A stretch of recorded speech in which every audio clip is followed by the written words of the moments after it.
Hello and welcome to 5-Minute Math. Today we are looking at the 8th grade concept of slope and y-intercept.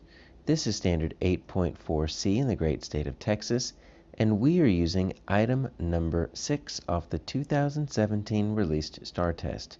If you have not done so already, please go ahead and take a moment to pause the video, work this problem out on your own, unpause it, and we will look at our answers together.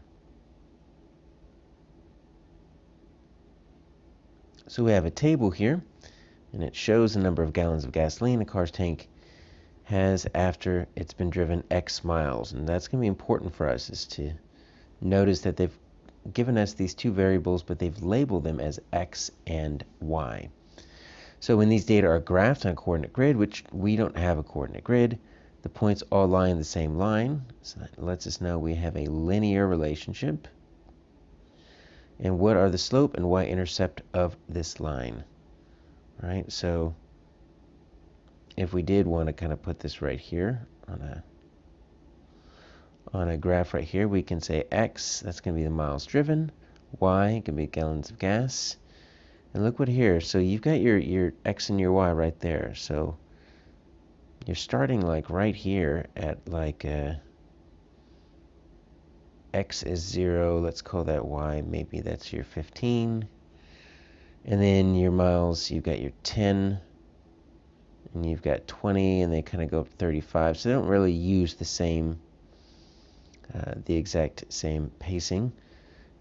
Jumps from 35 up to 60, but take a look, it kind of goes down a little bit to 14.6, 14.2, right? It's going to go down. That probably not that steep of a slope, but it is going to move down a little bit. So how do we turn this into an actual slope-intercept form? So we're used to seeing it like this, y equals mx plus b. Well, we can actually figure out both of these fairly easily. Take a look at this.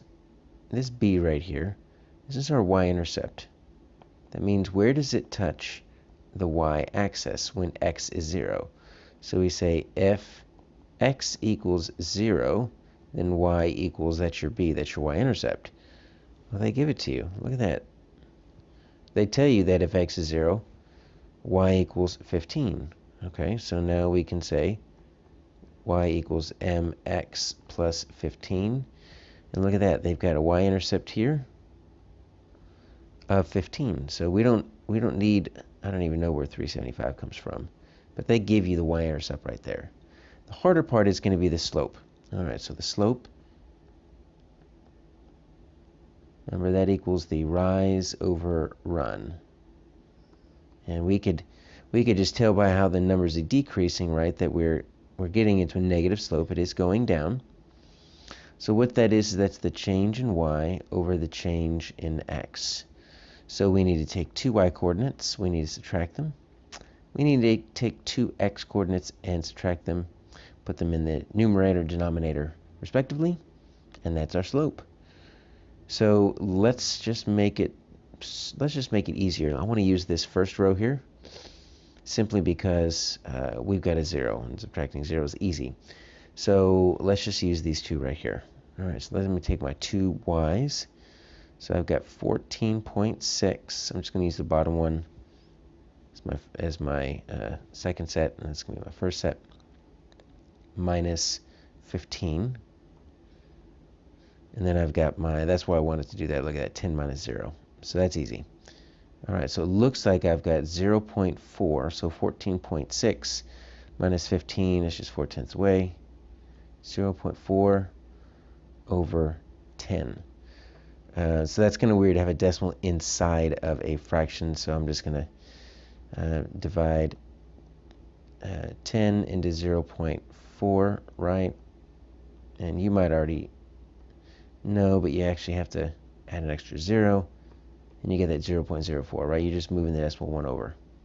So it's 0.04, which is 4 over 100, 4/100ths, and if you reduce that, you're going to get 1/25ths, and it's negative, so my answer here is G.